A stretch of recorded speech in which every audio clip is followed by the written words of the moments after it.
In certain rooms, you only get one mistake. Not the kind that costs you a tip or a shift, the kind that makes you vanish so cleanly that even your name stops echoing.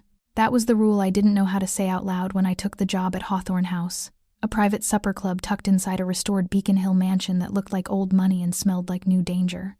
I learned the rule the way you learn a burn, by getting close enough to feel the heat before you see the flame. My name is Grace Miller, and I was not supposed to be in rooms like that.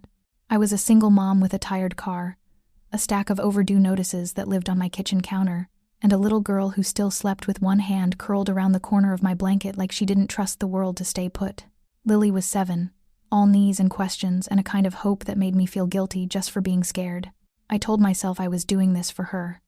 That was the clean version. The messier truth was that I was doing it because I was running out of options, and I was starting to feel the ground thin under my feet. Rent, daycare, a custody schedule that depended on me looking stable on paper, even when I felt like I was duct taping my life together in the dark. The kind of stability that could shatter if I missed one payment or one court date. The kind of stability that made a job with generous tips feel like salvation, even if the walls were lined with predators. Hawthorne House didn't advertise. You didn't discover it. You were invited, vetted, escorted through a side entrance where a man in a tailored suit checked your name against a list that never touched the front desk. The mansion's original bones were still there, ornate crown moldings, marble fireplaces, a staircase that looked like it had watched people fall in love and fall apart for 100 years. But the air inside was different. Heavy, controlled. It carried the hush of expensive secrets, like the building itself had learned to keep its mouth shut. The dining rooms glowed with low amber light, the kind that made skin look warmer and lies look softer. Crystal caught the candlelight and threw it back like scattered stars. The music wasn't loud enough to cover anything. It was just loud enough to remind you that silence was a choice. Every table was dressed in linen so white it felt like a dare. Every place setting looked like it had been measured. Even the water glasses seemed nervous. And the people, they didn't sit the way normal people sit. They didn't lean in, laugh too hard, or glance at their phones. They occupied space like it belonged to them. Men with watches that flashed when they moved their wrists. Men who didn't smile with their eyes. Men who never had to raise their voices because the room adjusted to them first. Their bodyguards didn't wear uniforms. They wore patience. The staff learned quickly what we were there to be. Not seen. Not remembered. Not human enough to complicate the atmosphere. We floated through the room in black and white like ghosts with trays. Our job was to make luxury feel effortless, to make danger feel like decor. I had been there barely a few weeks, long enough to learn where the camera angles didn't reach, long enough to learn which hallways held the coldest silence, long enough to understand that the manager's smile was a weapon disguised as hospitality. His voice always stayed smooth, even when he was punishing someone. Especially then. That night, I arrived with my apron folded perfectly and my hair pinned back because anything messy could be read as disrespect. The kitchen was already loud, with controlled panic plates clinking, orders moving, the smell of seared meat and citrus and money. A staff meeting happened the way storms do, fast and unavoidable. The manager's gaze slid over us like he was sorting inventory, and I felt the familiar instinct rise in me. Make yourself small, make yourself useful, make yourself uninteresting. I watched him assign the best sections to the servers who laughed at his jokes. I watched him give the easiest tables to the ones who knew how to flirt without flinching. Then his attention landed on me, and I felt it like a fingertip pressing a bruise. He decided I was quiet. He decided I was compliant. He decided that meant I was disposable. He made it sound like an opportunity, like a trust he was placing in my hands. But I could feel the shape of the punishment underneath. Table 7. The center table. The one nobody wanted because it wasn't really a table, it was a weather system. Everything in the room rotated around it, whether people admitted it or not. My stomach tightened as I lifted the bottle of wine he handed me. The glass was cool and slick, the label crisp, the year expensive enough to make my rent feel like loose change. I told myself to breathe. I told myself this was just service, just choreography. I could do choreography. I had built a whole life out of it. For 1 second, I let myself picture Lily the way she looked when she fell asleep on the couch with her socks still on. Her homework spread out like she'd tried so hard to be brave about being a kid with a tired mom. I remembered the way she'd asked me, earlier that day, if everything was going to be okay. I remembered how I'd promised yes with a smile that didn't match the truth. I could not lose this job. I could not afford pride. I could not afford to be noticed in the wrong way. I stepped out of the kitchen and into the dining room, and the temperature seemed to drop. My shoes sank softly into carpet thick enough to silence footsteps. I moved the way I'd trained myself to move, smooth, careful, eyes down, shoulders relaxed, invisible. But invisibility has limits. Some rooms don't let you disappear. Some rooms choose you. As I started toward table 7, I felt it before I saw it, the subtle shift in posture across the room, the way conversations thinned, the way men angled their bodies like they were making space for an invisible threat. At the center of it all sat Caleb Reed, and the air around him felt heavier than the rest of the mansion. I hadn't met him yet. I didn't know his voice. I only knew that the room behaved like it belonged to him, like the walls took orders from his presence. I tightened my grip on the bottle, willing my hands to stay steady, and I realized with a cold, sinking clarity that walking up to his table didn't feel like serving wine. It felt like stepping onto a trapdoor, and the worst part was, I could already sense that something small about me, something I usually kept buried and quiet, like an accent in my memory or a piece of heritage I never talked about, might be the very thing that made me visible. The closer I got to table 7, the more the room behaved like I was walking into a current I couldn't fight. It wasn't loud. Nothing about Hawthorne House was loud. That was part of what made it terrifying. The danger didn't need volume. It lived in the way a man paused mid-sip when I passed, in the way a server's shoulders went rigid when a certain chair scraped back, in the way everyone seemed to know who mattered without anyone having to announce it. I kept my eyes where they were supposed to be. Not on faces, not on jewelry, not on the subtle bulge under a suit jacket that suggested more than a phone. I had trained myself into a kind of soft blindness over the years, because in most places, being curious was a luxury I couldn't afford. Invisibility was my survival strategy, and I didn't mean that in some poetic way. I meant it in the practical, single mom way. Every shift, I did math in my head like it was a prayer. If I made $350 tonight, that covered daycare for the week plus Lily's after-school program that kept her safe until I could pick her up. If I made $500, I could catch up on the electric bill and stop pretending I didn't see the red past due stamp. If I made less than $250, I had to decide which promise to break rent on time, groceries that weren't just pasta, or the copay for Lily's asthma inhaler that I kept refilling even when she swore she didn't need it anymore. It wasn't just money. It was stability. It was custody. My ex didn't have to be cruel to be dangerous. He just had to be steady-looking. He had a regular paycheck and a family that posed for photos and a way of talking about me in court like I was a temporary problem he wanted solved. Every time I walked into a hearing, I could feel the judge weighing my life like a grocery bag, deciding if I looked like someone who could keep a child safe. So I made myself safe-looking, quiet, cooperative, forgettable. I didn't drink. I didn't date. I didn't post my feelings online. I didn't show up to Lily's school events with mascara streaked from crying in the car. I learned to swallow panic in small, polite bites. I learned to nod when people were unfair, because fairness wasn't a currency that paid rent. That was why I was walking toward table 7 with my spine straight and my hands steady, even though my body was screaming that I didn't belong anywhere near the center of that room. As I moved, I felt the staff's eyes on me, quick glances, then away, like they were watching someone step too close to a ledge. No one tried to stop me. No one ever stopped anything in that place, unless a powerful man decided it was allowed. The manager had given me the assignment with that smooth, practiced calm, like he was handing me a tray and not a target. He'd framed it as trust, but I'd recognized the shape of the joke. Quiet girls were useful until they were inconvenient. Quiet girls were sent in first. I passed a mirror framed in dark wood and caught my reflection for half a second. Hair pinned back, lips neutral, eyes careful. I looked like what I was, someone trying very hard not to take up space. And then I felt him. Caleb Reed wasn't doing anything dramatic. That was the part that made my throat tighten. He didn't need to lean back like a king or laugh like he owned the world. He just existed, and the room adjusted around him. Men angled their shoulders toward him without thinking. Conversations tightened, then softened, depending on whether he was listening. Even the air near his table seemed calmer, as if violence was something that happened on his schedule. The people around him moved with a specific kind of patience. Predators don't rush. They conserve energy because they know the moment will come. I realized, as I got closer, that table 7 wasn't just surrounded by wealth. It was surrounded by discipline. The men seated there weren't showing off. They weren't performing. Their hands rested in casual positions that were too controlled to be casual. Their eyes tracked the room in small, efficient sweeps. They didn't look at the chandeliers or the art on the walls. They looked at exits. For a second, The old instinct in me, the one my grandmother had built, started whispering details my conscious mind tried to ignore. The slight tension in a jaw, the way one man never fully turned his back to the room, the way another man's smile didn't reach his cheeks.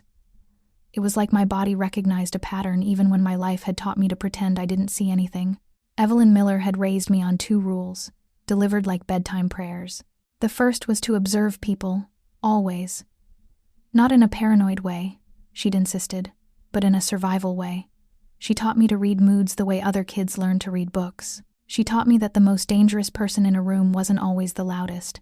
Sometimes it was the quiet one everyone watched. The second rule was stranger. Harder to explain to anyone who hadn't lived inside it. Keep the language sharp. Russian was never something I performed. It wasn't a party trick. It wasn't an identity badge. It was something private that lived inside our small apartment like a second heartbeat. My grandmother spoke it when she was tired, when she was afraid, when she was remembering things she refused to explain. She drilled it into me gently but relentlessly, words while cooking, phrases while folding laundry, stories told in a cadence that felt older than Boston. And then, as soon as I was old enough to understand how people reacted to difference, she taught me the final part without ever saying it directly. Never let it slip outside the house. Not at school. Not with friends. Not on the phone. Not in public. I didn't fully know why. I only knew it mattered to her in the same way locks mattered, in the same way curtains mattered at night. So I kept it hidden. Years of it. A whole language pressed down into silence while I built my American life on top of it like a careful disguise. I became Grace Miller with an easy smile and a bland history. A woman who didn't stand out. A waitress who didn't have a past worth asking about. Now, approaching table 7, I felt that hidden part of me stir like it had been called by name. I tried to anchor myself back to Lily. I pictured her backpack on our kitchen chair, the crooked little drawing she'd left for me on the fridge that said I was her hero. I thought about the way safe looked to a child, warm blankets, cartoons, a mom who came home, and I thought about how safe looked to me money in the account, no missed court dates, a life quiet enough that nobody bothered to look too closely. This job was supposed to be part of that safety, not a doorway into something worse. I reached the edge of the table's orbit. My fingers tightened around the wine bottle. I lowered my gaze the way I always did, preparing to do my job, preparing to stay invisible, preparing to be nothing. And then I heard it. Not English. Not the polished Boston murmur of old money. Russian, casual and fluent. Spoken with the kind of confidence that meant the speaker expected to be understood. My body reacted before my mind could. A cold rush up my spine. My stomach tightening like I'd missed a step on stairs. The words landed in my ears with the familiarity of childhood. And for a terrifying beat, I felt my lips part as if my tongue had already decided to answer. That was when I understood the real danger. It wasn't the wine. It wasn't the table. It was the fact that my past had just spoken first, and I was seconds away from speaking back. The Russian hit my ears like a hand on the back of my neck. I stood at the edge of table 7 with the bottle balanced against my palm, label facing forward the way the house trained us to do it. I kept my shoulders loose, my chin slightly lowered, my expression neutral enough to disappear into. The linen was so white it almost glowed in the candlelight.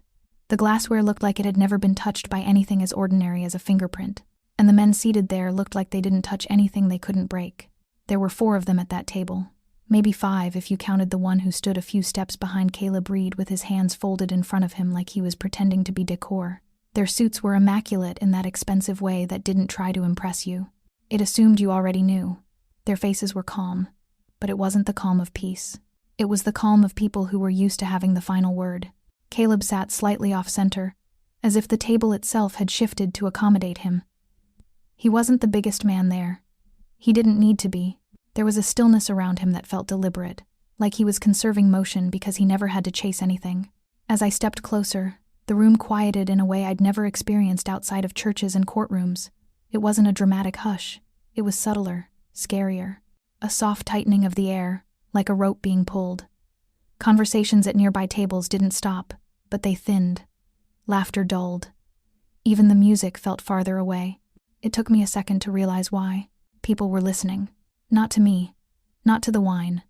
To whatever might happen at table 7. The same way you watch a storm line on the horizon, knowing it could either pass by or split your roof open. I swallowed and reminded myself of my job. Present, pour, leave, in, out, invisible. I introduced the bottle the way I'd practiced, the way I'd done 100 times already in less dangerous rooms. My voice didn't matter here, so I kept it low and polite, like background noise. My hands, thank God, didn't tremble. Caleb's gaze lifted just enough to acknowledge the bottle, then settled back into that distant focus that made it clear he was aware of everything without needing to stare. He examined the label with the kind of patience that said he'd spent his life deciding what was real and what was counterfeit objects, people, loyalty. A signet-style ring caught the candlelight as he turned the bottle slightly, and I noticed a small crest etched into the gold. Not flashy. Not obvious, but the kind of symbol you didn't wear unless it meant something. My skin prickled with the sense that I'd stepped too close to a story I wasn't allowed to read. Then, casually, like it was nothing, Caleb leaned a fraction toward an older man seated to his right. The older man had silver at his temples, and an expression that looked carved rather than grown. Caleb murmured something in Russian, short, fluent, confident. Not loud enough for the rest of the room to hear, but close enough that it slid into my ears the way my grandmother's voice used to slide into mine at the kitchen table. My body understood before my brain could issue a warning. The meaning arrived whole, instinctive, like I'd never spent years burying it. He was making a comment about the vintage, about the year, about conditions that might have ruined it and yet somehow made it rare. The way he said it carried the easy authority of someone who didn't have to ask if anyone understood him. And then the worst thing happened. I responded. I didn't plan it. I didn't think through consequences. It wasn't bravery or stupidity, it was reflex, pure and simple, the way you flinch when something flies toward your face. The Russian came out of my mouth smooth and correct, the accent my grandmother had drilled into me until it lived in my bones. I heard myself add an old proverb Evelyn used to repeat when I complained about being tired, when I cried about being broke, when I asked why life always felt like a test. I remembered saying, with the kind of automatic certainty that only childhood training creates, that real strength gets forged in hardship. The sentence left my lips, and immediately I wanted to swallow it back. It was like watching a glass slip from your hand in slow motion, knowing the shatter is inevitable, knowing you can't catch it in time. For a heartbeat, nothing moved. Not the men, not the candles, not even the soft drift of music. The moment went so still that I became aware of my own breathing, of the way my lungs suddenly felt too big for my ribs. Then everything tightened at once. The older man's eyes snapped up, sharp and assessing. One of the other men's posture shifted just a small adjustment of his shoulder, but it brought his hand closer to the inside of his jacket. Another man's fingers paused on the stem of his glass like he'd forgotten what he was holding. I saw the tiniest movements, the tiny cues my grandmother had trained me to notice. The subtle widening of a stance, the recalibration of distance, the way attention turns predatory when something unexpected wanders into the light. Caleb didn't flinch. He didn't reach for anything. He didn't need to. His gaze lifted fully to my face, and it felt like the entire room inhaled. His expression changed in a way that was almost impossible to describe, because it wasn't dramatic. There was no open surprise, no obvious anger. It was colder than that, a shift from indifference to focus, from background noise to target, like he'd been looking at a blurry photograph and suddenly the image had sharpened. I felt the weight of it hit my skin, felt my invisibility tear like thin fabric. Behind me, I sensed movement quick, panicked. The manager appeared at my side with the kind of speed that didn't come from concern for me, but from fear for himself. I could feel his hand close around my elbow, pulling, his body angling to remove me as fast as possible. I didn't need to hear what he was saying to know the message. Get out, now, before you make this worse. And then Caleb lifted one hand. It wasn't aggressive. It wasn't even sharp. It was a simple, controlled gesture, like a man pausing a conversation. The effect was instant. The manager froze mid-motion, his grip loosening as if the command had reached him through the air. He stepped back without argument, his face going pale under the warm light. The power in that tiny exchange was louder than any shouted order could have been. Caleb didn't have to raise his voice. The room did what he wanted because everyone had already agreed silently, long ago, that he was the kind of man you obeyed. Caleb kept looking at me. I stood there with the bottle in my hand like it was the only proof I was allowed to exist. My mouth felt dry. My heart beat hard enough to make my vision pulse at the edges. All I could think was Lily, and how she would have laughed at the idea of her mom speaking a secret language like some spy, and how she would have had no idea that the same language could get me hurt. I tried to rewind time in my head. I tried to imagine a version of myself that heard Russian and stayed silent. I tried to go back to being a ghost, but I'd already been seen. I could feel it the way you can feel eyes on the back of your neck when you're alone on a sidewalk. The table wasn't just aware of me now, they were evaluating me, sorting me into categories I didn't understand, asking questions with their stillness. And the worst part was that nothing exploded. No shouting, no scene, no public punishment that I could point to and explain away. Caleb's hand lowered. The manager retreated like a man who'd been spared, not a man who'd done his job. The other men resumed their stillness, but it wasn't relaxed anymore. It was watchful. I was still standing there, still breathing, still holding the bottle, which meant the consequence wasn't coming now. It was coming later. And as I stepped back from table 7, allowed to retreat, not dismissed, I understood something with a clarity that made my stomach drop. In my world, being noticed could mean a compliment or an awkward conversation. In Caleb Reed's world, being noticed meant you'd been marked, and whatever happened next would be quieter than a scene. That was what scared me most. For 3 days after that night at table 7, nothing happened in the way my fear expected. No one dragged me into a back hallway. No one fired me. No one made a scene in front of the candlelight and the crystal. The supper club kept breathing like it hadn't watched my life split into a before and an after, which somehow made it worse. I worked my next shift the way I always did, by making myself small. I kept my smile polite and my eyes down. I let rude patrons talk through me like I was a wall. I pretended that Caleb Reed hadn't looked at me like I was a problem to be solved. I pretended I hadn't answered in Russian like a stupid reflex I couldn't control, but my body didn't believe my pretending. Every time I passed the corridor that led toward table 7, my pulse spiked. Every time a glass clinked too sharply, I flinched.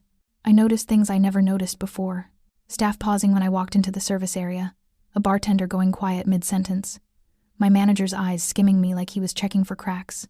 Even the older servers who usually treated me like background seemed careful around me now, like my bad luck might rub off. I told myself it was in my head. I told myself Boston was full of powerful men, and I'd simply served the wrong one.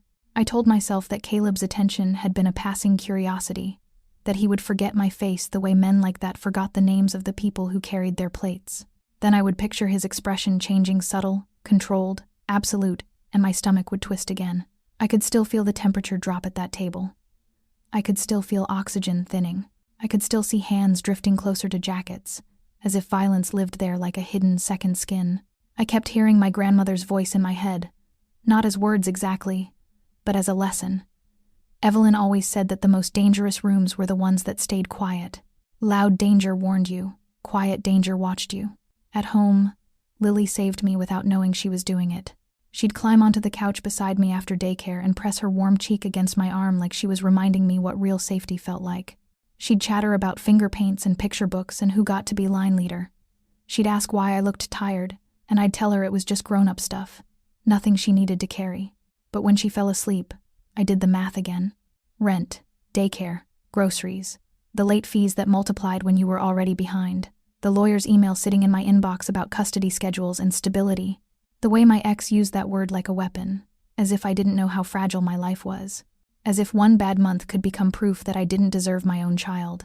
Invisibility was never about being shy. It was a strategy. It was survival. By the 3rd day, I almost convinced myself I'd gotten away with it. I almost let my shoulders relax. And then my late shift ended at midnight. Beacon Hill looked different when the city had gone to sleep. The historic brick facades and iron railings felt less charming and more like the edges of a maze. The streetlights turned wet pavement into dark mirrors. The air had that Boston bite that slipped past your coat and found your bones anyway. My breath fogged in front of me as I stepped out the side entrance, the door clicking shut behind me like a final punctuation mark. The sidewalk was empty in that particular way. Late-night streets get quiet enough that you can hear a distant car a block away, quiet enough that your own footsteps sound like someone else following you. I hugged my bag closer and started toward the T, head down, moving fast, telling myself I was just tired. That was when I saw the car. A sleek black sedan sat at the curb like it belonged there, engine humming low. Not a rideshare, not a neighbor's car. It looked too clean, too still, too patient. The windows were tinted so dark they reflected the streetlights back at me like glass. I slowed without meaning to. My instincts went cold and sharp, the same way they did at table 7.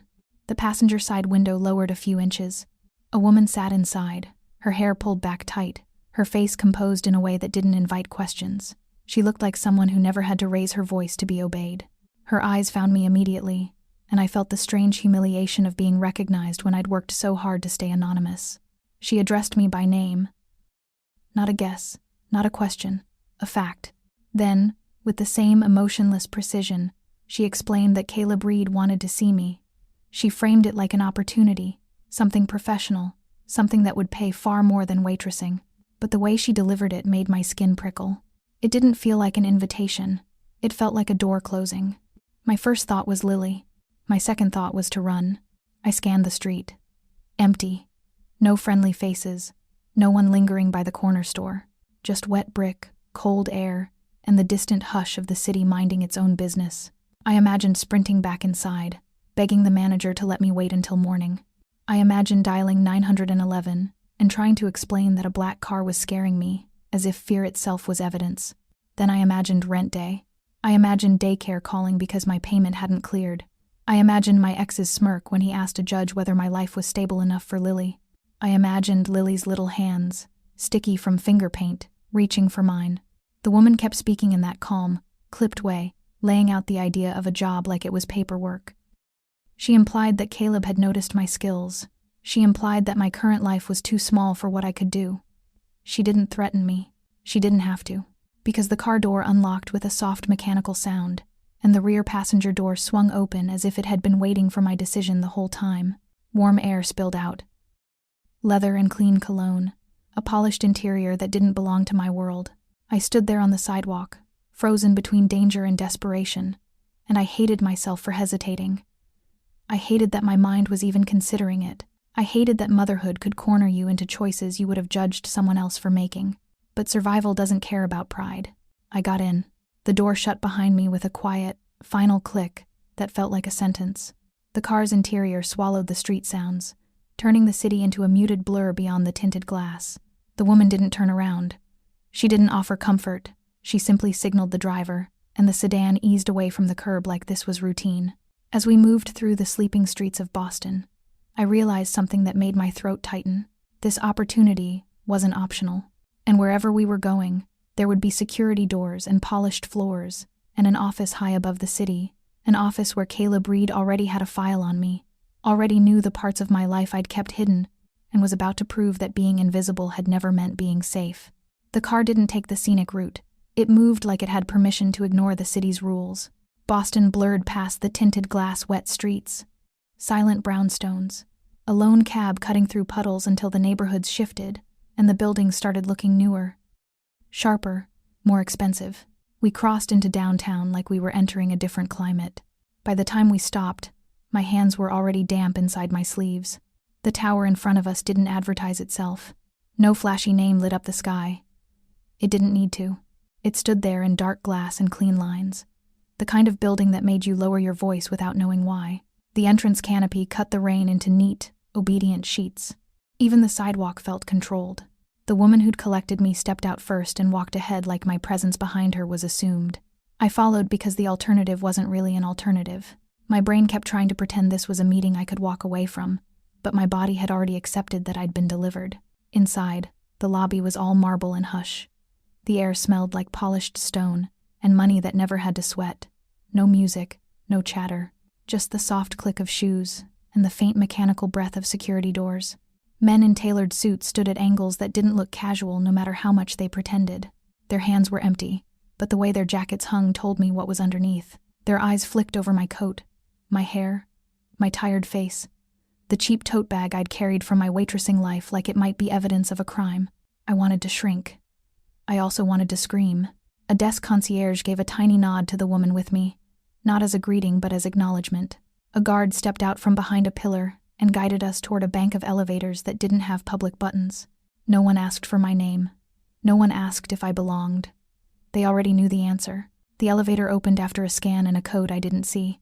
We stepped in, and the doors closed with the same quiet finality as the car door had. My ears popped as we rose. The numbers climbed too fast to feel normal.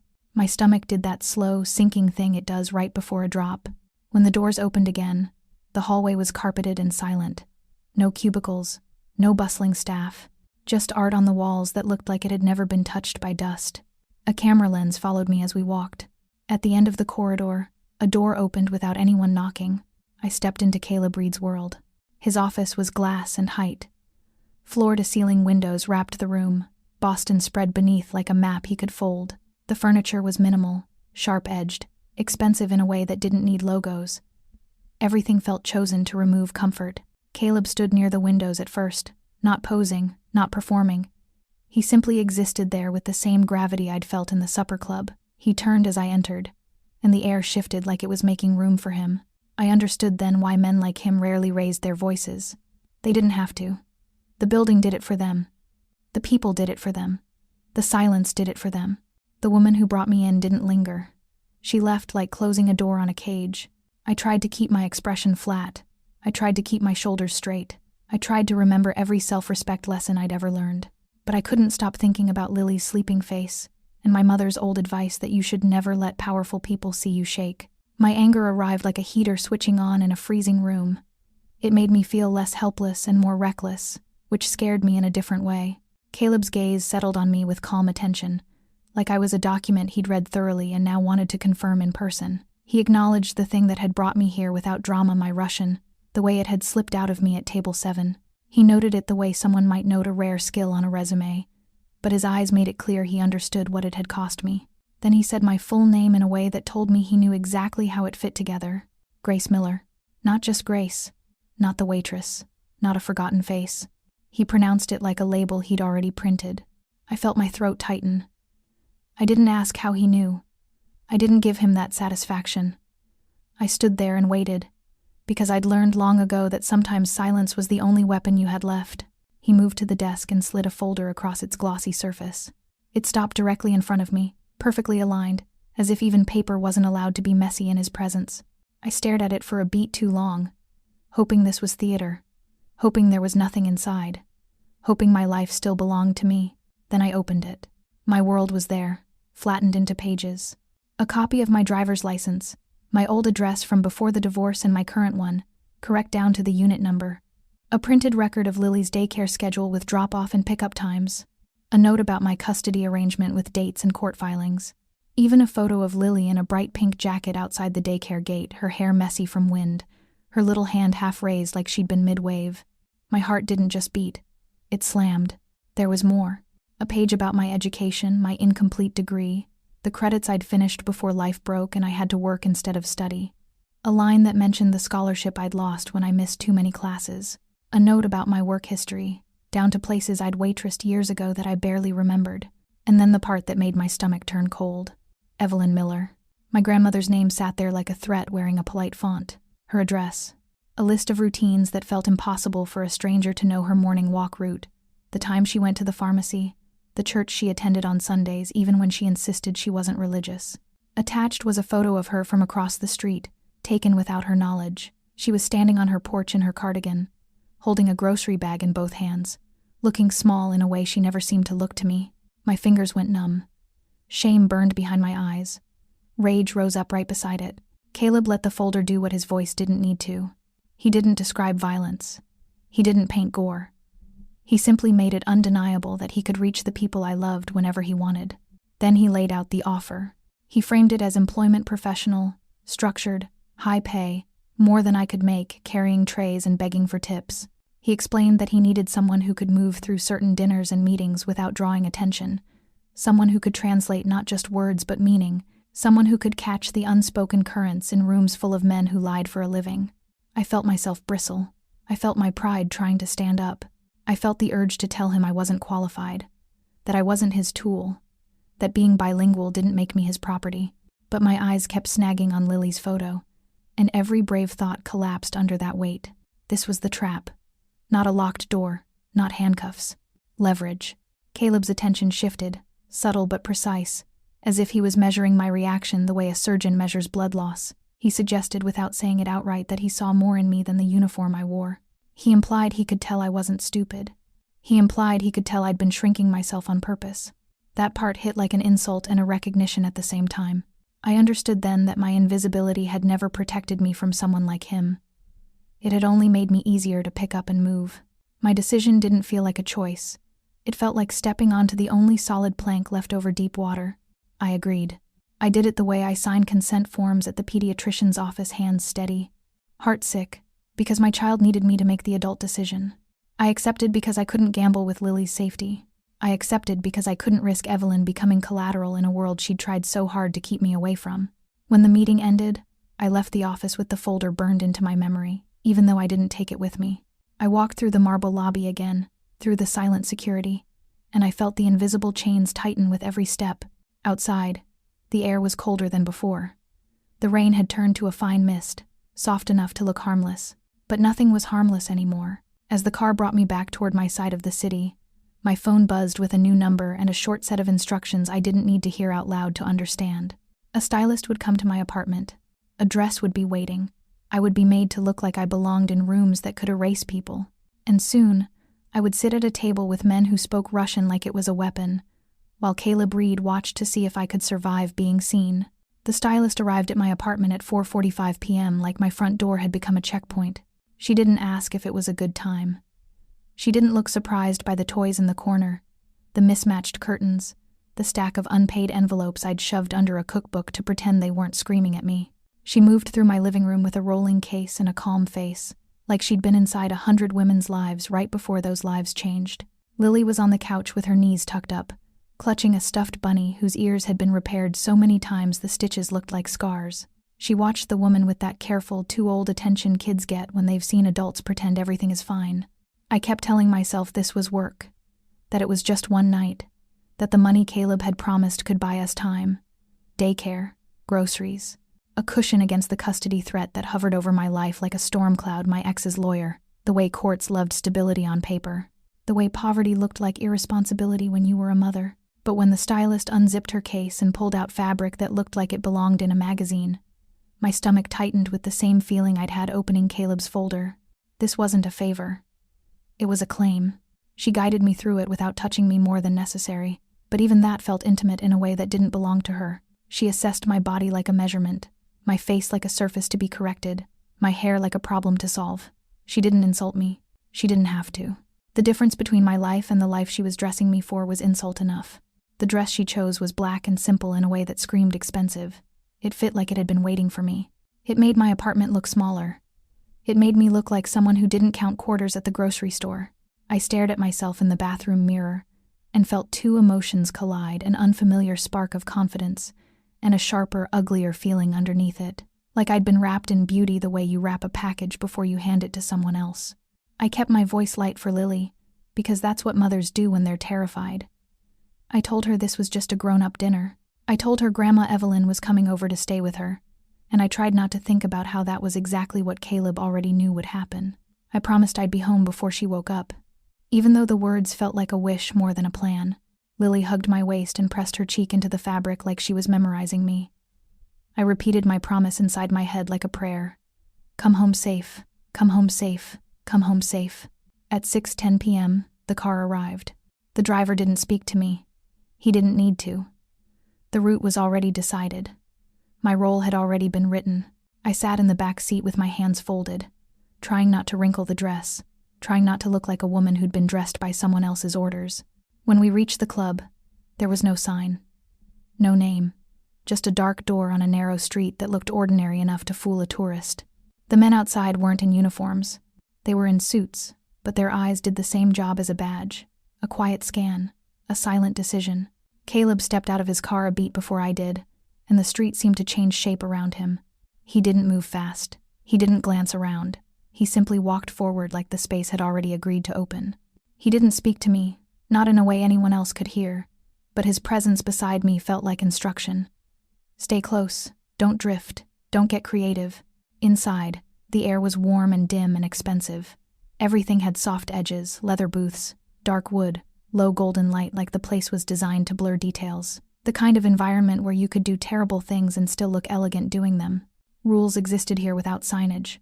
People obeyed without being told. A hostess looked at Caleb and immediately adjusted her posture like she'd been reminded of gravity. We were led through a corridor that smelled faintly of smoke and citrus, into a private room where the table was set with heavy glassware and plates that looked too pretty to be used. The men waiting there rose in a smooth, practiced way. Not polite. Assessing, like wolves standing up to see which direction the wind was blowing. They spoke Russian immediately, fast and idiomatic, with the kind of casual confidence that wasn't just language, it was dominance. I understood enough to feel the shape of what they were doing.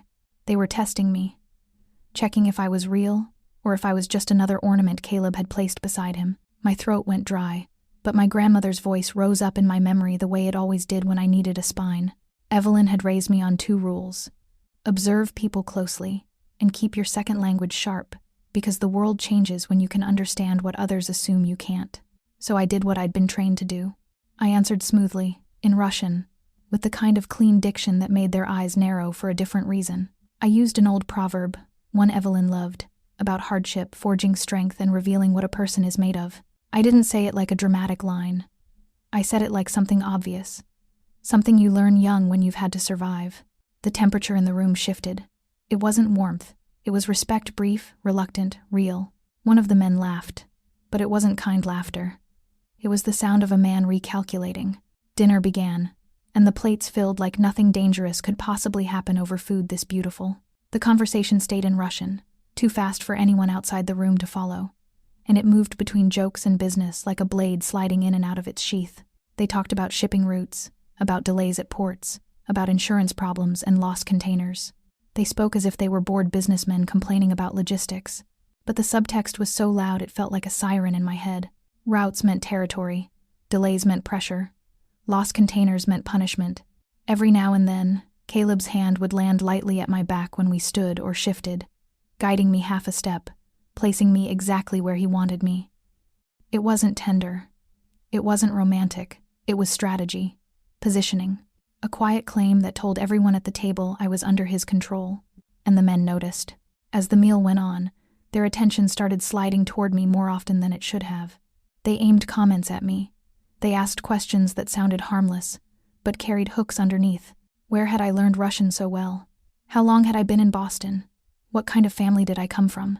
I kept my face neutral and my answers narrow. The way you handle a suspicious customer at a restaurant when you know they're looking for a reason to complain. I gave them nothing they could hold on to, even while I could feel them trying to measure my worth like a currency. At one point, one of the older men leaned back and said a name in Russian like it was just another piece of the puzzle, Barrow. The word hit me like cold water. My pulse jumped, my fingers tightened around my fork, and for half a second, I wasn't in a private club with wealthy predators.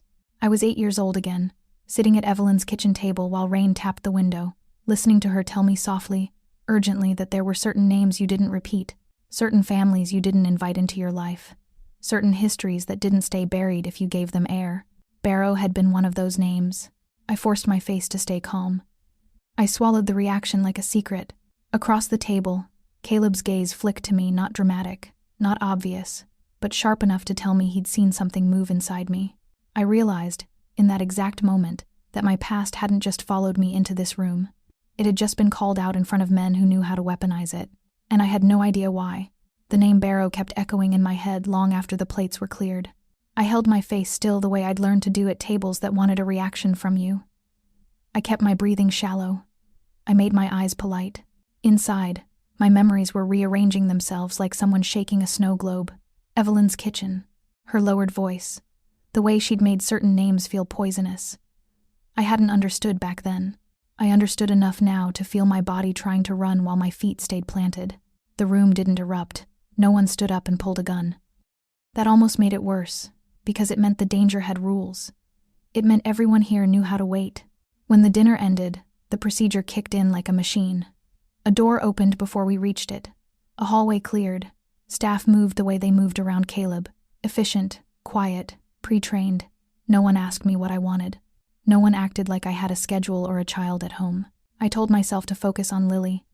I pictured her asleep with her bunny tucked under her chin, and I felt that familiar guilt knife twist. The promise I'd repeated earlier, come home safe, was still there, but now it had new words attached to it. Figure this out. Don't let your family be the price.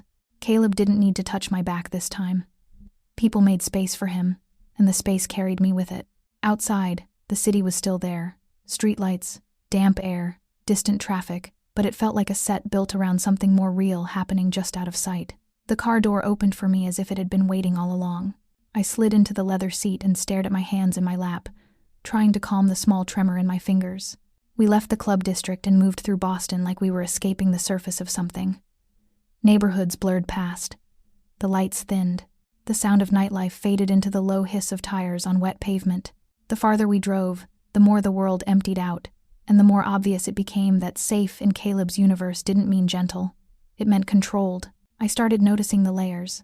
First came the way our route never hesitated, like every turn had been chosen days ago.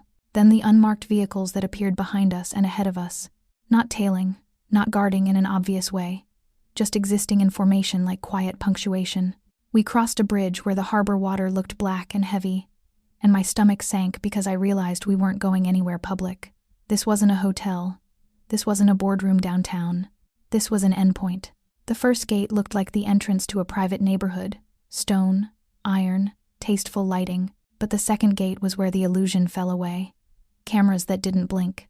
A keypad that required more than a code. A security booth with glass so dark you couldn't see who was watching you. The car stopped. There was a pause that felt like a held breath. Then we rolled forward. After that came a checkpoint that wasn't even trying to look normal. Bollards. Another camera array. A second vehicle parked at an angle like a quiet warning. I thought about how many men it would take to stop someone from getting in, and how many men it would take to stop someone from getting out. By the time we turned onto a long driveway lined with bare trees and winter grass, my mouth had gone dry. Somewhere beyond the trees, I could hear the faint slap of water against rocks. A waterfront estate rose ahead of us like a preserved piece of old power. The kind of place that had been built for families who believed they would always win. Lights glowed behind tall windows. The stone looked clean and expensive, even in the dark. Inside, the air smelled like wood polish and something older paper, leather, history. The floors didn't creak. The house felt watched even when no one was in the hallway with us. I was led through rooms that looked curated rather than lived in. Art that wasn't chosen for beauty but for meaning. Furniture that looked like it could survive a century. Everything designed to say the same thing without speaking. This is mine, and it stays mine. Then they brought me into a library. It wasn't cozy. It wasn't the kind of library you curl up in with a cup of tea. It felt like a vault. Shelves ran up the walls in dark wood, filled with books that looked untouched, like they were trophies as much as they were reading material. There were display cases, framed documents, old photographs, a museum of power. Caleb moved through it like he belonged to it in his bones. He didn't pace. He didn't fidget. He looked at me the way he looked at everything, like he already knew the outcome, and he was simply watching the process unfold. My eyes landed on the wall of photographs and stopped. One frame was larger than the others, not flashy, just placed where it could be seen without being announced. I stepped closer before I could stop myself. And then the world did that strange thing where it narrows and sharpens at the same time, like your brain is trying to protect you by making the moment feel unreal. The woman in the photo had Evelyn's posture, Evelyn's eyes, Evelyn's mouth set into that calm line she used when she didn't want anyone to know she was afraid. She looked younger, maybe late 20s, early 30s. Her hair was darker, her face less lined, but it was her. And she was standing beside a man I recognized from other framed images around the room, a younger version of the man I'd seen in the lobby displays downstairs, Caleb's father. They weren't posed like strangers. They were close enough that it suggested familiarity, partnership, a shared history that my grandmother had never given me. My stomach turned hot and cold at once. I felt betrayal first, sharp and childish, even though I was a grown woman with a child of my own. The kind of betrayal that comes from realizing you built your life on a story someone edited for you. Then humiliation, because I'd thought I knew where I came from. Then fear, real fear, because if Evelyn had been part of this world once, it meant this world had never truly let her go. I thought of Lily again, and my chest tightened so hard it hurt. I imagined my daughter's small body in that tiny apartment, and suddenly the estate didn't feel like a place I'd been brought to. It felt like a place I'd been swallowed by. Caleb explained, carefully, without raising his voice, that his family and the Barrow syndicate had been on opposite sides of a conflict that had lasted decades. He framed it like a strategic divergence, his father's push toward legitimacy, toward clean fronts and long games, while Barrow stayed brutal, direct, and hungry. He made it clear the war hadn't ended. It had only gone quiet, like a fire banked under ash. He pointed out that quiet wars still kill people. They just do it in ways that don't make headlines. He acknowledged that my Russian wasn't the only reason I mattered. The name Barrow wasn't a coincidence to him, especially paired with Evelyn Miller in his memory. He told me he hadn't noticed me randomly at that supper club. He'd been watching for a link he couldn't find anywhere else. A missing piece Evelyn had carried when she walked away. Leverage. Information. Something Barrow wanted back badly enough to keep the war alive in silence. Hearing it laid out like that was its own violation. I hadn't been chosen. I'd been identified. My life wasn't interesting to him because of me. It was interesting because of what I might unknowingly connect him to. And then he showed me the proof that made my fear spike into something urgent and physical. A tablet appeared in front of me. A set of images. Grainy, zoomed, time-stamped the way surveillance always is. My grandmother's street. The corner she crossed to get to the pharmacy. The bench she liked near the small park. An unmarked vehicle parked too long in the same spot. He made it clear again, with that calm precision, that those vehicles weren't his, that Barrow's people had started circling Evelyn's home, that my presence at the dinner, my visible Russian, the name spoken out loud, had likely accelerated the trail. The air left my lungs. I imagined Evelyn opening her door, alone. I imagined Lily at the window, waiting for me. I imagined the worst, and my mind did what it always did when it panicked. It started searching for control. My fear of Caleb was still there, but it shifted shape, because if Barrow was moving, then my personal discomfort didn't matter. My pride didn't matter. My anger didn't matter. Family mattered. I felt something hard settle inside me, quiet and heavy. The same kind of resolve I'd felt the day I left my ex. The same kind of resolve that had kept me working doubles and smiling through humiliation. I didn't need to trust Caleb to understand the math. Evelyn was exposed. Lily was vulnerable, and I was standing in a library full of proof that my grandmother's past wasn't past at all. Caleb made it clear his team was already moving, not waiting for my permission. He presented it like the logical next step. Evelyn would be brought here, to a place with layers of security and eyes everywhere. Controlled safety. My heart twisted at the thought of my grandmother being extracted like an asset. But the image of those unmarked vehicles near her home burned hotter. I realized my next goal wasn't surviving Caleb Reed's world anymore. It was getting Evelyn out before Barrow reached her first. And somewhere deep in my memory, behind the kitchen table warnings and the Russian proverbs, I could almost feel another detail trying to surface, something Evelyn had kept hidden the way you hide a weapon in a drawer. Whatever it was, I had a sick feeling it wasn't just a story. It was the reason men like Barrow still hunted in silence. And it was about to be brought to this estate along with my grandmother, whether I was ready or not. Time stopped feeling like minutes and started feeling like loss. After Caleb showed me those surveillance shots near Evelyn's street, the estate's calm became almost cruel. The floors were warm under my shoes. The lights were steady. The air smelled like clean wood and old money.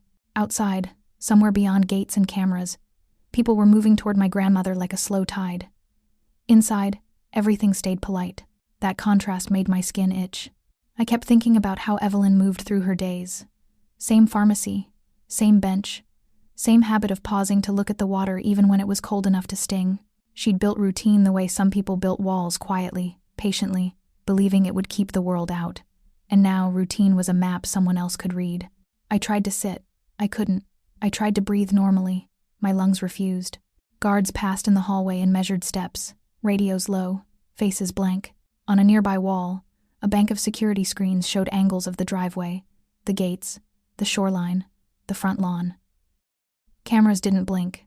Neither did the men watching them. I wanted to call Evelyn. I wanted to hear her voice and make sure she was still in her kitchen, still alive, still herself. But I understood, in a cold new way, that calls were breadcrumbs, that anything I did could be traced, that my panic had to become useful. So I waited in a room I didn't choose, in a house that could withstand a siege, and I hated every second of the waiting. When the estate gates finally opened on the monitor, my heart slammed so hard I thought I might be sick.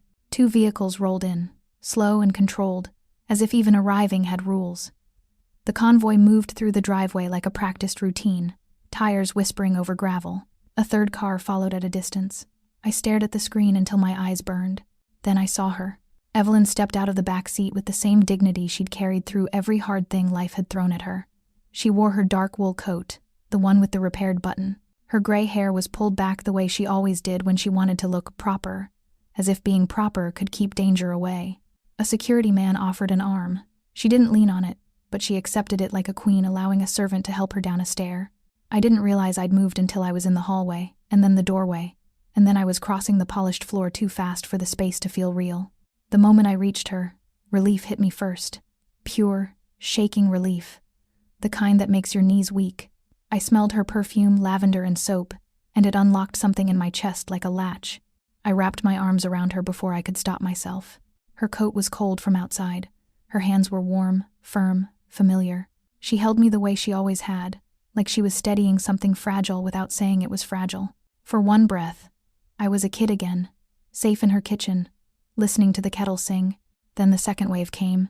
Anger, heartbreak, the ache of realizing she'd been standing on a fault line my whole life and never told me the ground could split. I pulled back just enough to look at her face. Her eyes were tired, but sharp. Not confused, not surprised, just resigned, like she'd been waiting for this day the way other people wait for winter. Around us, the estate kept moving. Security closed doors behind her. Someone spoke into a radio in a low murmur I couldn't fully catch, but I heard enough to understand the situation was active, not settled. Caleb appeared at the edge of my vision still, controlled, watching us like he was giving me exactly 1 minute to be human before the next decision. Evelyn studied the room, the guards, the cameras, the quiet force. Then she looked at me with that same old expression she used when she'd taught me to tie my shoes, to pack a lunch, to survive. Gentle, but not soft. She confessed without drama. She made it clear she had tried to give me a normal life on purpose.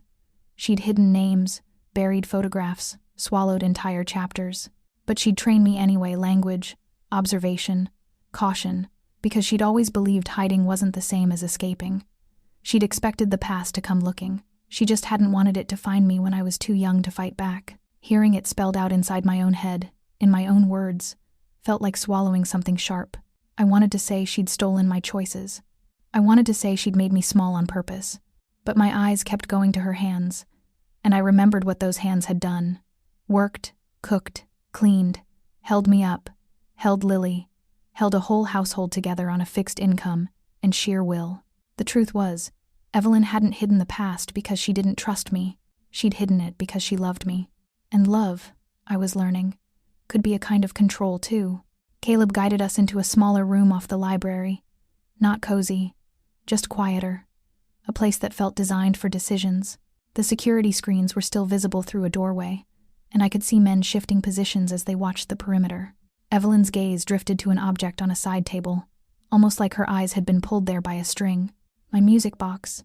It sat there in the lamplight, small and ordinary. Painted with a winter scene, snow-laced pines, a little cabin, a sky tinted pale blue, the kind of thing you'd find in a gift shop and forget in a drawer. Except I hadn't forgotten it. I'd kept it through every move, every breakup, every night I'd cried in a bathroom so Lily wouldn't hear. It had been my birthday present. Evelyn had insisted it stay close, even when money was tight and space was tighter. I'd thought it was sentiment. I'd thought it was her way of giving me something pretty when she couldn't give me ease. Evelyn reached for it like she'd reached for a tool. She explained calmly, like she was describing a recipe, that it wasn't a gift. Not really. It was part of a system, a key, a breadcrumb trail designed to be invisible to anyone who didn't already know what to look for. My stomach dropped. She turned the music box over in her hands and pressed along the carved edge with her thumb, not randomly, but in a specific pattern. Her nail tapped 2 spots I'd never noticed. Her finger paused, then pressed again, like she was listening for a response. There was a soft click that didn't sound like music. A seam appeared where there shouldn't have been one. The bass shifted. A false compartment slid open like a secret tongue. I stared, my mind refusing to accept what my eyes were seeing. Inside, tucked into the hollow like a heartbeat, was a flash drive wrapped in waxed paper. Beside it, folded so many times the creases looked permanent, was an old document, thin, aged, but carefully protected. It wasn't a treasure in a fairy tale sense. It was practical. Paper, memory, access, proof. Evelyn made it clear the leverage wasn't literally inside the box. The box was the key to finding it. The flash drive was a map, a code, a path. The document was a confirmation, something that could open a door, or claim a right, or prove ownership of something hidden in plain sight. Infrastructure, not myth. I felt my world tilt, because it meant Evelyn hadn't just survived the old war. She'd planned for it to come back. Across the room, Caleb remained still, but I caught something flicker in him when he saw the crest on the document, something that wasn't strategy. Recognition. Maybe grief. Maybe the echo of a father's choices. It lasted less than a second, and then his face locked back into control, as if feeling anything was a luxury he couldn't afford. One of the guards spoke urgently into a radio, and the tone shifted. On the security screens, a camera angle changed. A new feed popped up. Headlights at the outer perimeter. Vehicles where there shouldn't have been vehicles. Not inside the gates. Not yet. But close enough to turn my blood cold. Evelyn's hands tightened around the music box. Mine did too, as if we were both trying to anchor ourselves to something solid. Caleb gave an order with the same calm he used to breathe, and suddenly the estate wasn't a destination anymore. It was a checkpoint. A place you pass through before impact. Men moved faster. Doors opened. Voices stayed low, but the urgency was unmistakable, like a storm shifting direction. Evelyn looked at me, exhausted but steady. I looked at the little winter scene painted on the lid, and I understood the cruel irony. I'd been carrying this thing through my life thinking it was comfort, when it was actually a warning, a promise, a responsibility. Whatever happened next, it wouldn't be about what I didn't know anymore. It would be about what I now carried. The estate didn't go into panic. It went into procedure. The moment those perimeter vehicles showed up on the security feed, men started moving as if they'd been waiting for a signal all night. Radios murmured in clipped bursts. Doors that had felt decorative became checkpoints. Someone killed the lights in a corridor to make the cameras harder to read from outside. Someone else replaced a guard at the window with one who looked like he could stand there for 3 days without blinking. Caleb didn't raise his voice. He didn't need to. Everything around him already listened. I stood in the center of it with my grandmother on one side and the winter-painted music box in my hands like it weighed more than it should. I'd always associated that little box with birthdays and cheap candles and Evelyn humming while she cooked. Now it felt like a trigger mechanism memory on the outside, leverage on the inside. Evelyn looked tired, but her mind was razor bright. She kept her shoulders squared, her chin level, the way she did when she was trying not to scare a child. She didn't have to say much for me to understand the next layer lived somewhere public enough to look harmless, private enough to hide a secret. A bank.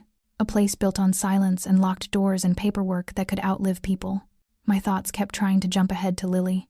If something happened to me tonight, who would pick her up from daycare tomorrow? Who would know her favorite stuffed rabbit had to be tucked under her left arm or she wouldn't sleep? Who would show up to court and fight for custody with clean documents and steady hands? This wasn't about power. I didn't want a throne. I wanted my daughter to grow up without learning the sound of fear as a daily language. They secured the flash drive and the folded document from the compartment, like evidence from a crime scene. A man in gloves sealed them in a plain pouch. Another placed the music box into my hands anyway, as if it belonged to me by some unspoken rule. It was mine. It was also the reason we were running. Caleb's team staged vehicles in the lower drive. Not one SUV, several. Identical in color and shape, like a row of black punctuation marks. Engines warmed quietly.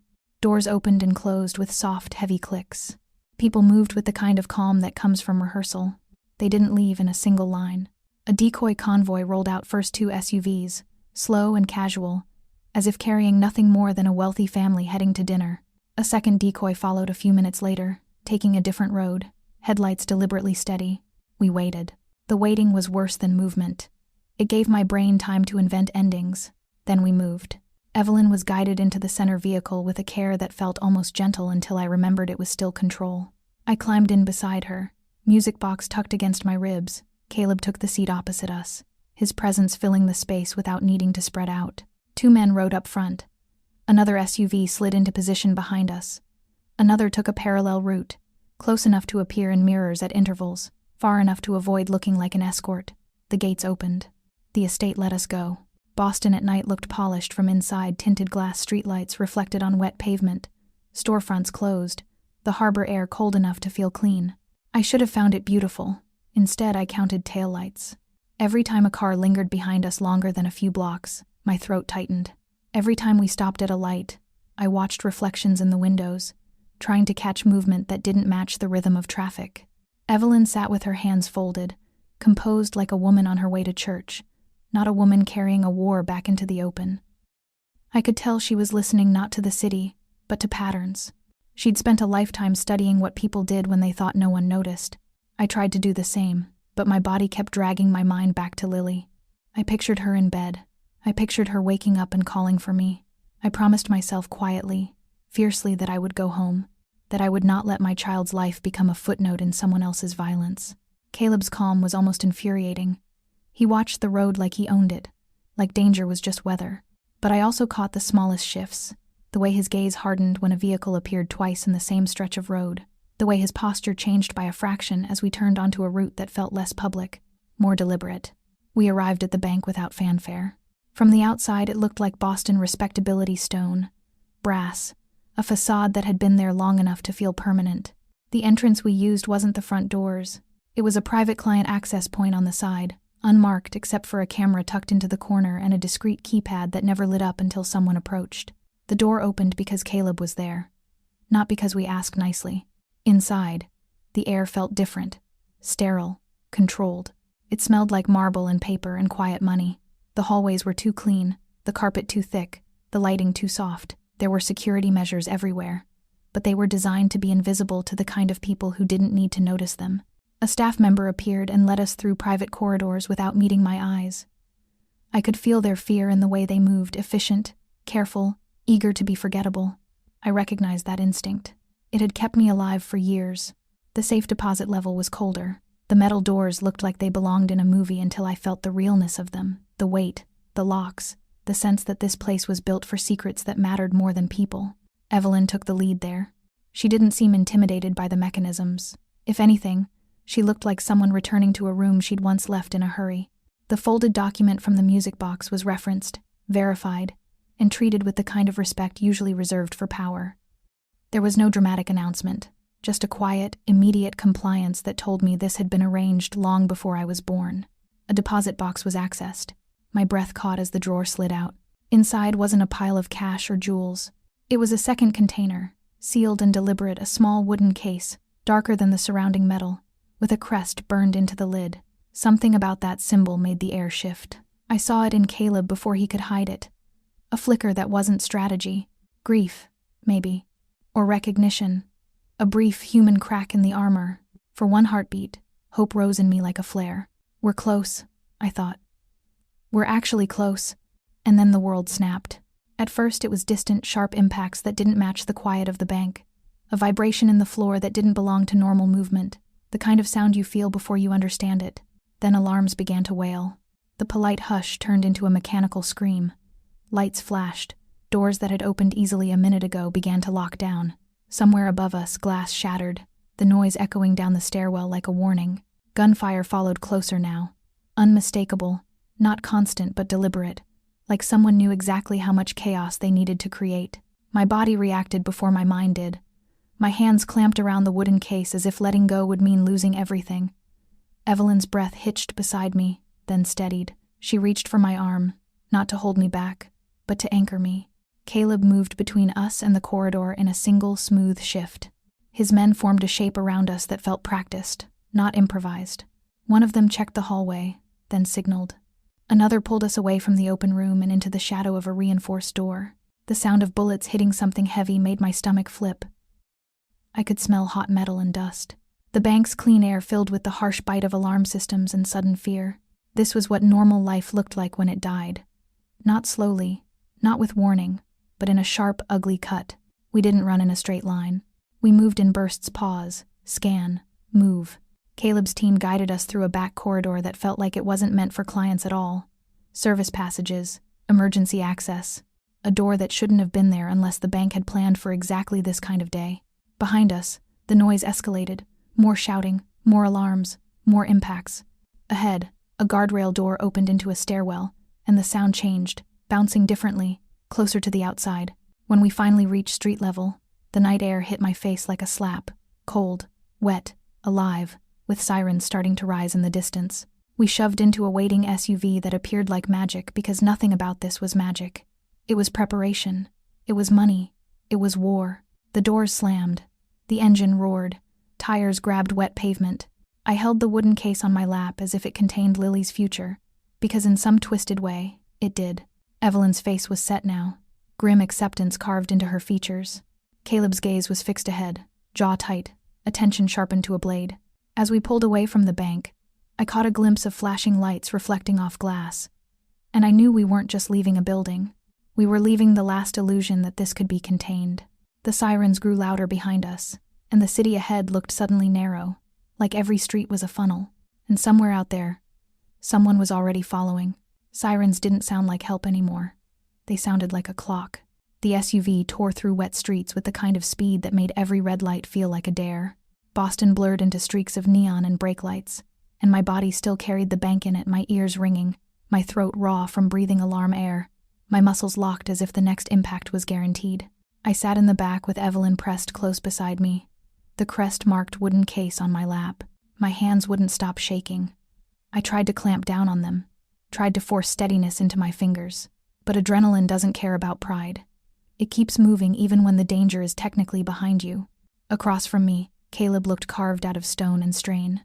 The clean line of his suit was broken at the shoulder, darkened where fabric had torn and blood had soaked through. Not a dramatic wound. A graze, maybe. The kind of injury someone like him would treat as a nuisance.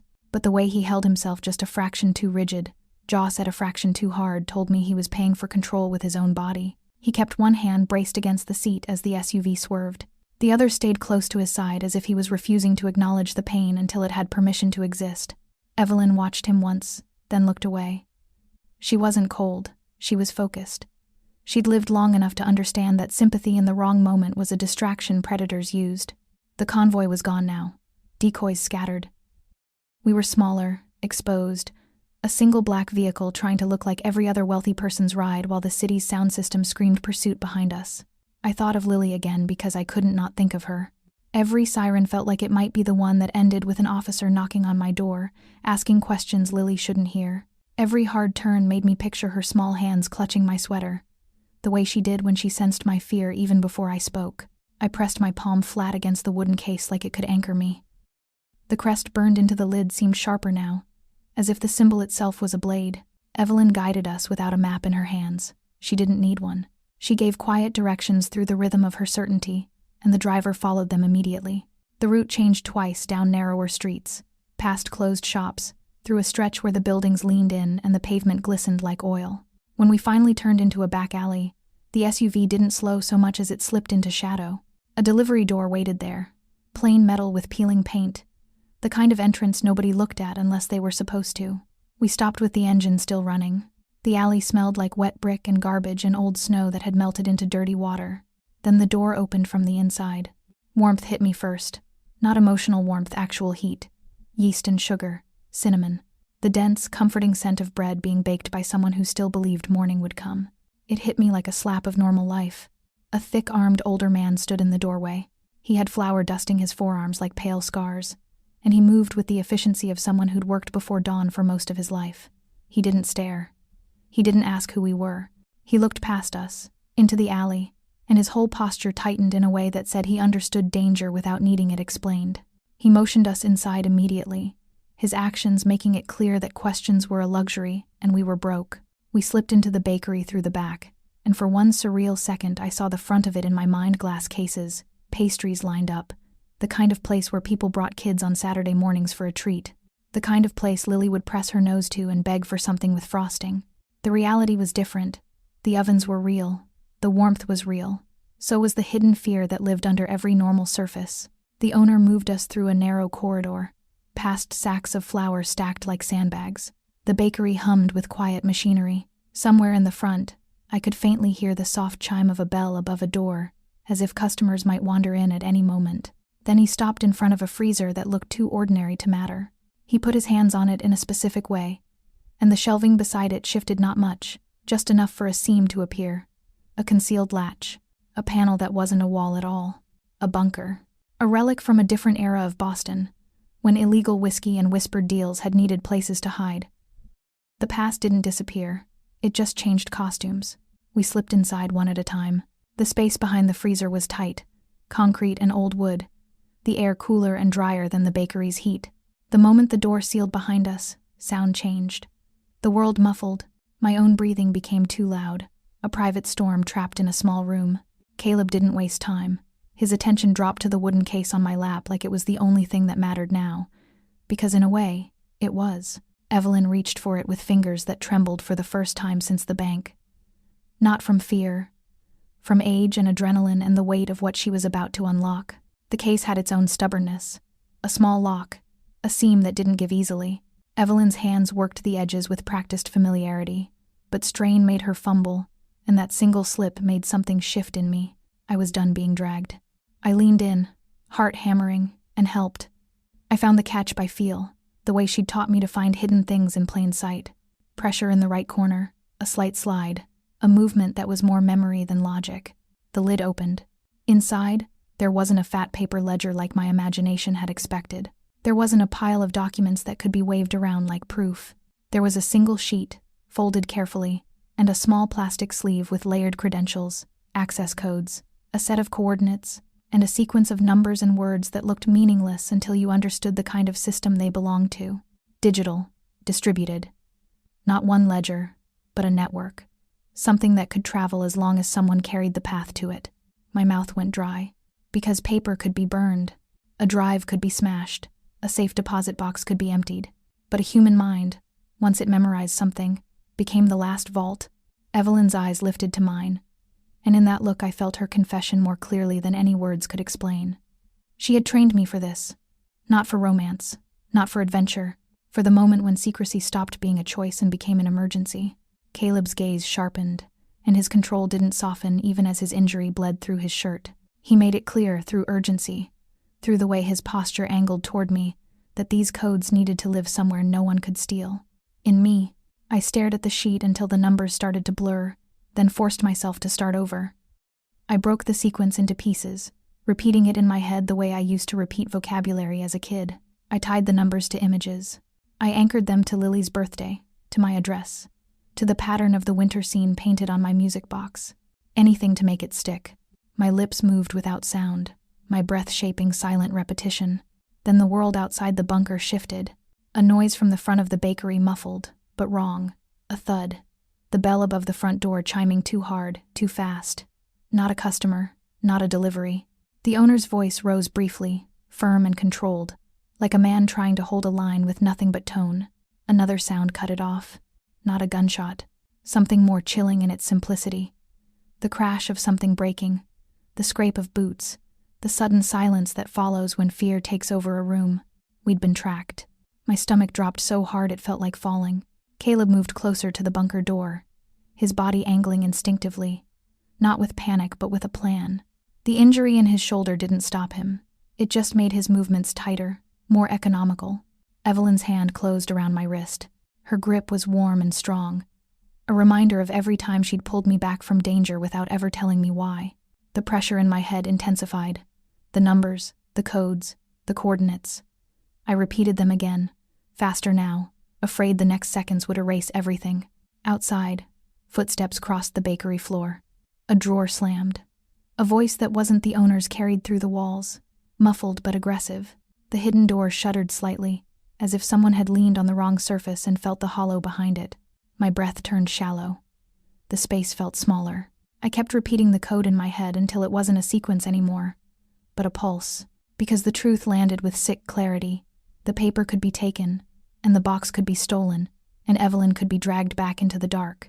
But if I held the information inside me, then the leverage couldn't be fully destroyed. The bunker door trembled again, more deliberate this time, and I realized, in the tightest moment of my life, that the story wasn't about what I didn't know anymore. It was about what I now carried while the wall between us and the predators started to give. Rain turned the alley into a mirror I didn't want to look into. I ran anyway. Not the dramatic kind of running you see in movies, no heroic sprint, no clean lines. It was messy and human. My shoes slipped on slick pavement. My lungs burned like I was inhaling broken glass. My hands shook so hard I had to ball them into fists just to keep them from flailing. And inside my head, the code kept looping. Numbers, words, a sequence that had stopped being information and turned into a prayer. I repeated it under my breath without sound, terrified that if my focus broke for even 1 second, it would leak out of me like heat. Behind me, somewhere inside the bakery, the world was still tearing itself apart. I didn't know exactly what Caleb had done in those last seconds. I didn't know if Evelyn had been moved first, or if I was the one being pushed out because I was the weakest link. All I knew was that a keycard had been pressed into my palm, and a route had been forced into my mind. Lakeshore Drive, a high-rise, a unit number that didn't feel like an address so much as a lock combination. I had been given one job: disappear the way I always had. The first block out of the alley was the hardest. Streetlights smeared in the rain. My hair stuck to my cheeks. A car passed too slowly, and my entire body flinched, ready to bolt, ready to drop, ready to become anything but a target standing in the open. Then the old instinct kicked in, the one I'd built in restaurants, in back hallways, in rooms where you survived by being forgettable. I forced my pace to slow. I straightened my shoulders like I wasn't running from gunfire and screaming and the sound of a bunker door giving way. I wiped my face with the back of my hand, not because it helped, but because it looked like something a tired woman might do in the rain. I became a normal person again. A single mom with a wet coat, a waitress off shift, someone whose biggest emergency was a late-night train or a dead phone. I ducked under an awning near a closed storefront and made myself breathe like I had time. My chest ached. My knees felt hollow. I stared at my reflection in the dark glass, wide eyes, rain-soaked hair, mouth slightly open, and I told myself, in the firmest voice I had left, that panic was a beacon. I couldn't afford to shine. I needed a phone. I needed a ride. I needed to move like I had somewhere ordinary to be. I stepped into a corner bodega that was still open, the kind of place that smelled like coffee and cleaning solution. The clerk barely looked up. That invisibility was a strange comfort. I asked for the simplest thing, a charger, a bottle of water, because buying something gave me a reason to stand there without suspicion. I used their counterphone to place a ride request, keeping my voice low and steady, forcing casual into every syllable. Then I didn't call the real address. I used a decoy drop-off 2 blocks away from where I'd been told to go, because if someone was watching, I wanted them to watch me go somewhere that didn't matter. In the car, I watched reflections more than I watched the road. Taillights, headlights, the faint shapes of vehicles that stayed too close through turns. Every time the driver glanced at me in the mirror, I made my face blank, like the rain was my only problem. The code kept repeating. By the time the car stopped, my whole body was vibrating with the effort of pretending I wasn't hunted. I walked the last stretch on foot. The city had changed since the bakery. It looked normal, which felt like another kind of cruelty. People under umbrellas, a couple laughing as they hurried into a lobby, a dog shaking rain off its fur. Life continuing while mine split in half. The building on Lakeshore Drive rose from the sidewalk like a polished threat, glass and steel, lights burning in perfect squares, the kind of place that didn't feel real to someone who counted tips and grocery money. I paused at the entrance and forced myself to stop moving like prey. I smoothed my coat. I tucked wet hair behind my ears. I took one measured breath, then walked in as if I belonged there. The lobby was silent in the way wealthy spaces are silent, not peaceful, just controlled. Marble floors, art that didn't feel like art, more like proof. A concierge desk staffed by someone whose smile looked practiced, not warm. I approached like a tired tenant, not a terrified fugitive. The keycard was slick in my palm from sweat and rain. When I slid it at the reader, the light turned green without hesitation. That small compliance from the building made my stomach drop. Doors didn't open for me like that. Not ever. The elevator accepted the keycard too. No buttons.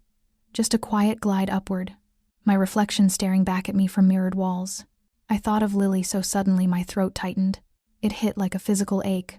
Her face, her bedtime routine, the way she always asked for one more story and then one more. The guilt was sharp enough to make me sway. I imagined her waking up and not finding me. I imagined the daycare calling and my phone going unanswered. I imagined her father's lawyer using my absence like a knife in court. My life before this had been hard, but it had been mine.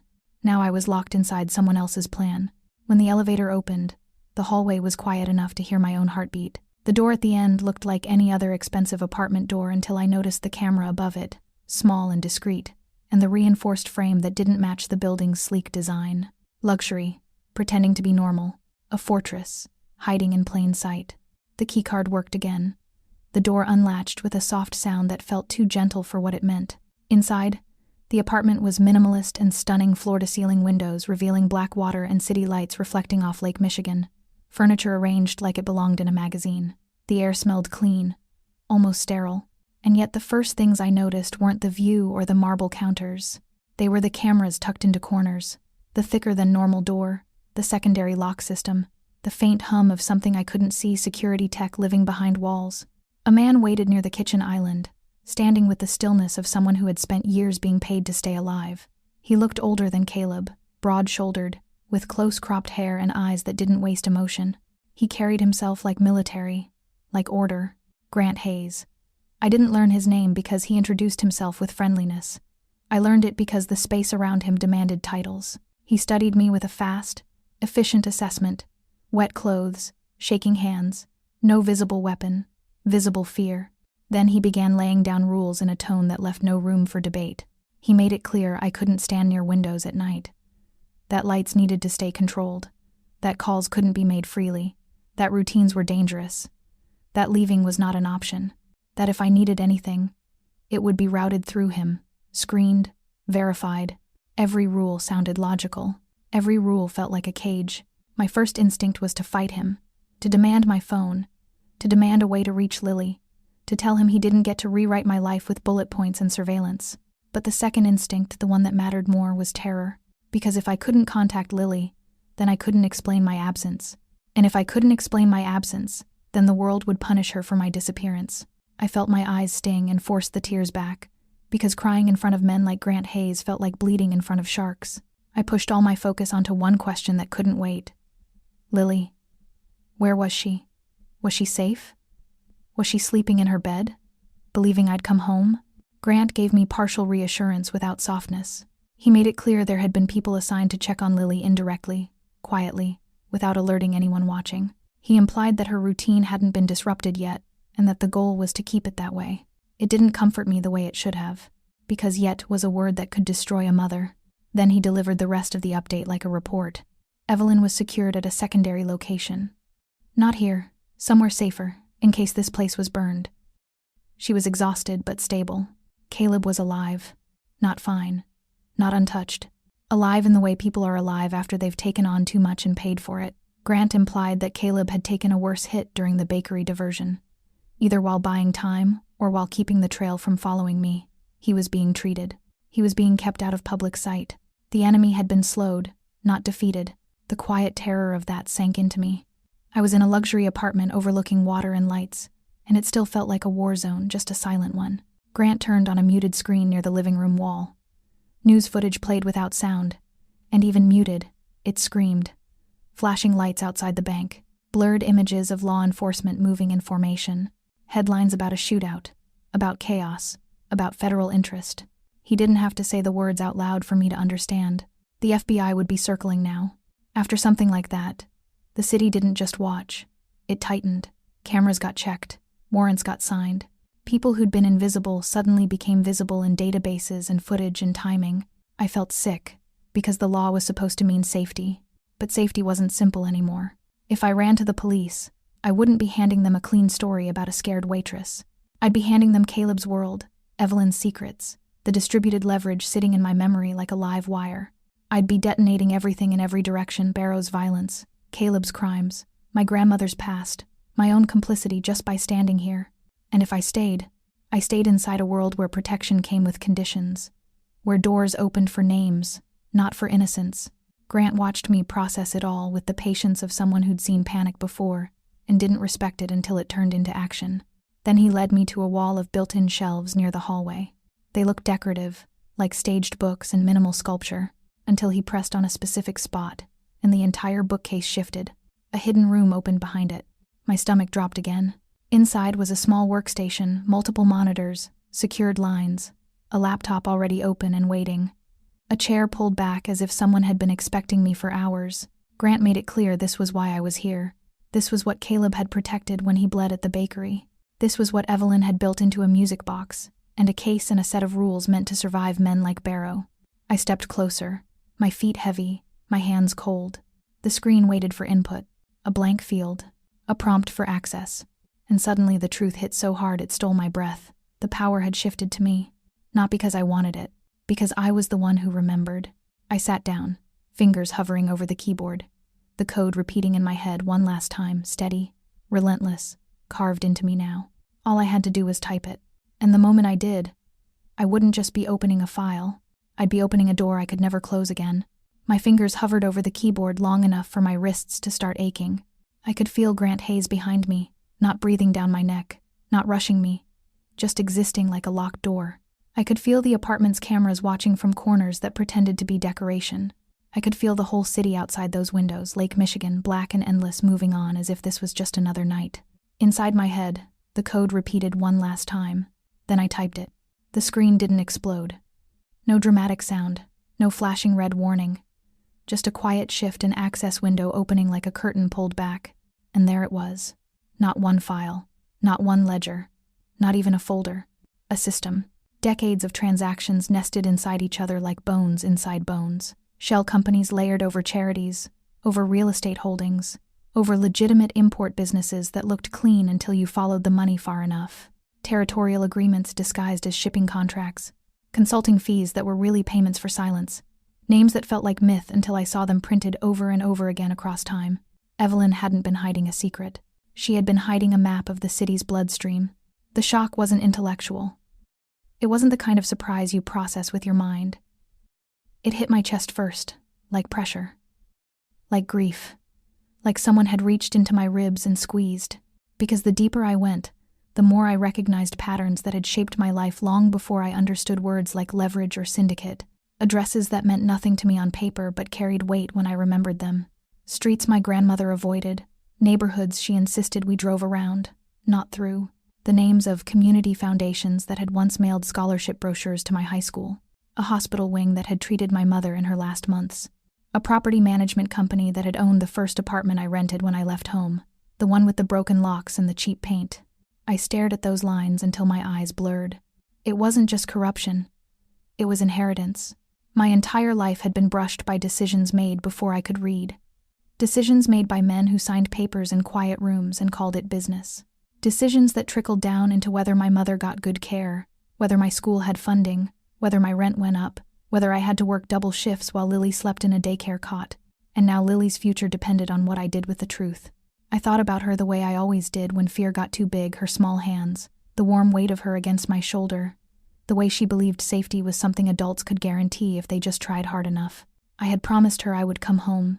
I had not promised her I would be brave. But here I was anyway, sitting at a workstation hidden behind a bookcase, holding a weapon made of spreadsheets and signatures and secrets. Grant's presence shifted. He didn't speak in quotes, but I could tell he was telling me I needed to decide fast. He wasn't wrong. After the bank, after the bakery, after the headlines, the world wouldn't wait politely for a single mom to find her backbone. So I stopped scrolling and started thinking like my grandmother had trained me without admitting she was training me. Observe people closely. Keep the second language sharp. And maybe the third rule she never said out loud. If you can't win a fight, change what the fight costs. I couldn't outgun Barrow. I couldn't outmuscle him.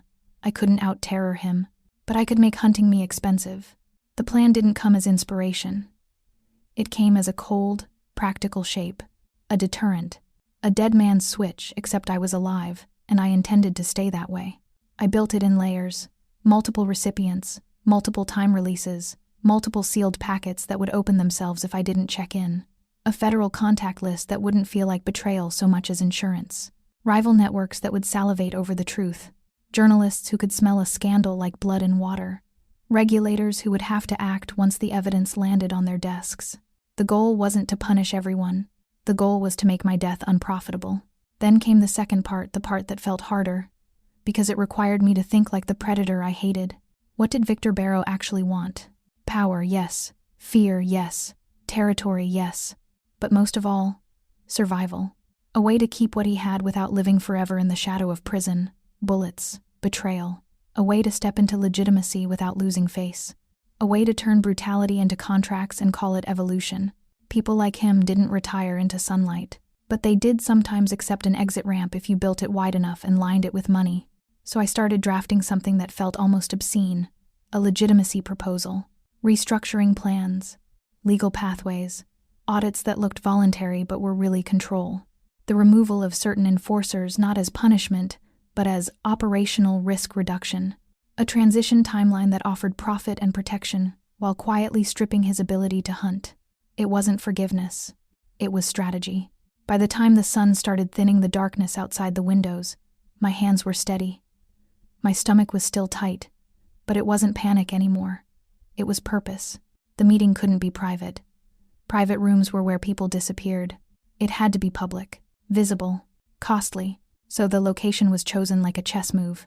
The Chicago Botanic Garden Conservatory, glass and greenery, families and photographers and volunteers moving around like life was simple. A place where violence would be loud, undeniable, impossible to clean up. A place where everyone would be forced to behave. When the day came, My body tried to betray me anyway. I wore a coat that looked normal from a distance and expensive up close, because optics mattered now in ways I'd never had to consider. I carried a leather folder that held projections, legal frameworks, restructuring plans, and carefully selected pages of the ledger, enough to prove I had the whole thing without handing it over. I walked through the conservatory doors with controlled steps, even though my pulse was hammering. Caleb wasn't beside me like a romantic escort. He was there like gravity. Recovered enough to stand, not recovered enough to pretend the cost hadn't touched him. His presence was calm and watchful. A quiet perimeter around me. He didn't lead. He didn't speak over me. He did something that surprised me even then. He let me own the front of the room. Because he knew, the way I knew, that this ended only if the person holding access made the choice. Victor Barrow arrived without spectacle. Older than I expected. Patient in a way that made him more frightening, not less. He looked like the kind of man who could sit through a storm without blinking. The kind of man who didn't need to raise his voice because he'd spent a lifetime training people to listen anyway. He studied me the way men like him study weakness, looking for the tremor behind the confidence, the soft spot behind the plan. I could feel him testing the idea that I was just a waitress playing dress-up. I could feel him trying to decide whether to swap me or bargain with me. Around us, the air held its breath, not just from the people pretending to admire plants, but from the watchers. I could sense federal eyes at a distance, the kind of presence that made everyone keep their hands visible and their choices careful. FBI shadows, just like Grant had warned. Barrow's attention sharpened when he realized I wasn't alone. Not because Caleb stood near, but because I wasn't leaning on him.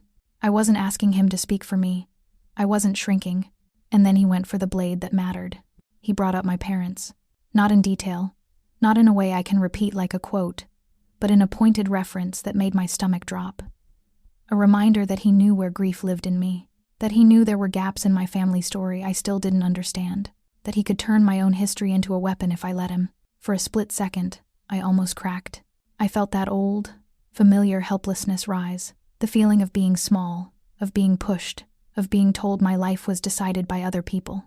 Then Lily flashed in my mind like a light.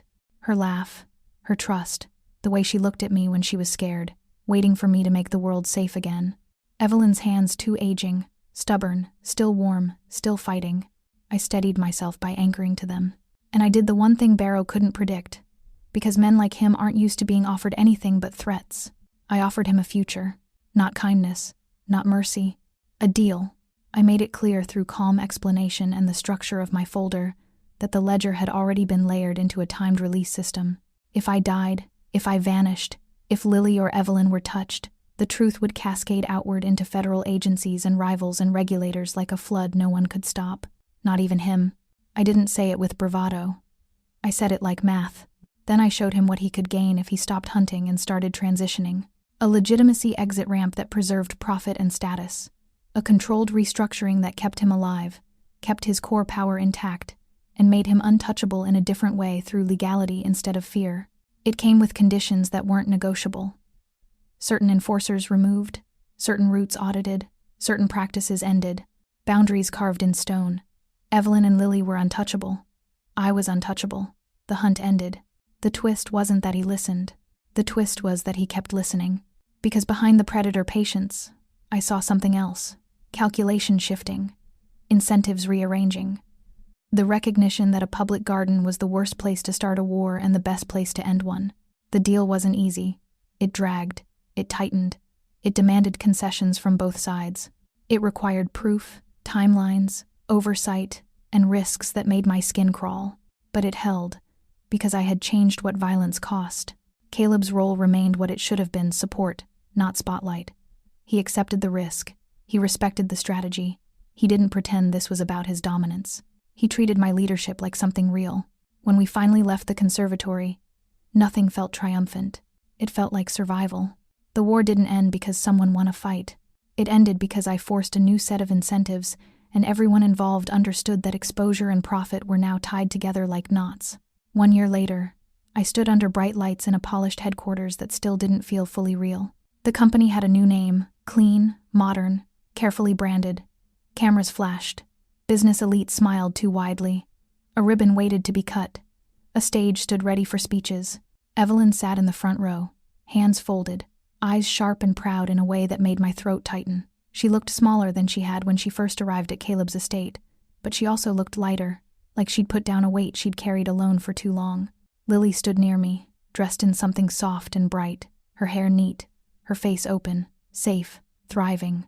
The kind of child who believes in tomorrow. Caleb stood a step behind and to the side, not because he had to, but because he chose to. He had recovered, scars and all, and whatever lived between us had been built slowly, carefully, with respect before romance. The kind of love that didn't demand I disappear. The kind that didn't need a cage to feel secure. I looked out at the room and felt something I hadn't felt in that Beacon Hill supper club. Not once. Visibility without terror. It hadn't been easy. The legitimacy had required paperwork that felt endless. Negotiations that tasted like ash. Compromises that made me lie awake and question who I was becoming. It had required restraint when anger begged for revenge. It had required discipline when fear wanted shortcuts. But it had worked. Not perfectly. Not cleanly. Nothing like this is clean. Still, Lily was safe. Evelyn was alive. And I was no longer a ghost. As I stepped toward the microphone, I thought about the proverb that had changed Caleb's face that first night. The one my grandmother had placed in my mouth like a seed. Hardship forges strength. Back then, it had sounded like survival. Now, it sounded like a philosophy. Because I hadn't escaped the darkness. I had learned how to reshape it, how to turn fear into structure, secrets into leverage, and invisibility into leadership. And if you've ever felt like the world was built to erase you, I want you to remember this. Sometimes the rule of the room can be rewritten. If this story hit you somewhere real, go ahead and like, share, and comment. I read them, and I'd love to know what you would have done if you were standing where I stood, fingers hovering over the code that could change everything.